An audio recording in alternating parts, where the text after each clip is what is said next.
গানই গাইতে ইচ্ছে করছে এইরকম জায়গায় বসে। এত সুন্দর স্নো ক্যাপ মাউন্টেন, ঠান্ডা হাওয়া দিচ্ছে, আরামদায়ক। ওই সেই সারাক্ষণের কাজ কর্ম সব থেকে বেরিয়ে এই রিল্যাক্সেশনটা যে কি আরামের, কি আনন্দের, বলে বোঝাতে পারবো না। এই জন্য প্রত্যেকের ঘোরা উচিত। ঘুরতে যাওয়াটাই আমার জীবনের সবকিছু। আর মানে এটার জন্যই এত কাজ, এত কিছু, সবকিছু ঘোরার জন্য। আরো অনেক অনেক জায়গায় ঘুরতে চাই, তবে হিমাচলটা আমার কাছে সত্যি খুব খুব খুব পছন্দের একটা জায়গা। এত সুন্দর মাউন্টেন রেঞ্জ। উত্তরাখণ্ড সুন্দর, বাট হিমাচলটা কেন জানি না আমার বেশি একটু ভালো লাগে। অবস্থা এখন এই জায়গাটার, কি বরফটাই না পড়েছে। হ্যাঁ, আমি ভেবেছিলাম মানালিতে বোধহয় বরফ পাবো না। এ তো মানে সাংঘাতিক অবস্থা এখানে।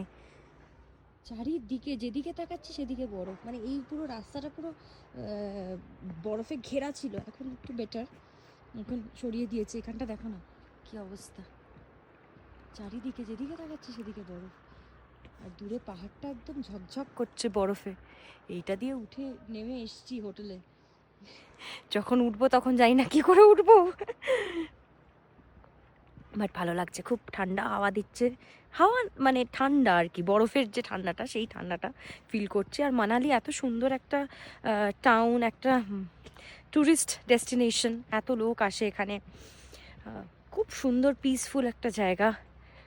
আমি খুব একটা ক্রাউডেড জায়গায় এবারে ঠিক করেছি যাব না, যেখানটা বেশি ট্যুরিস্ট থাকে। আমি যেই জায়গাগুলো শান্ত শান্ত সেই জায়গাগুলোয় ঘুরবো, এক্সপ্লোর করব। এখন হেঁটে হেঁটে একটুখানি মানালি টাউনে। এখন আছি হচ্ছে মানালি মল রোডে, আর আই এম হ্যাভিং সফট টি।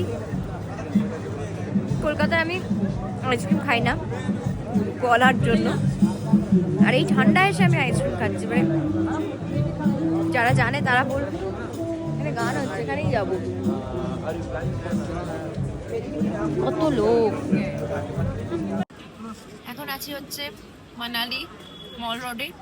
প্রচুর লোকজন হাঁটাচলা করছে, ঘুরে বেড়াচ্ছে, আর আমি বসে বসে আইসক্রিম খাচ্ছি। চারিদিকে আইসক্রিম, আইসক্রিম। আমি একটা পরিষ্কার আইসক্রিম পেয়েছি।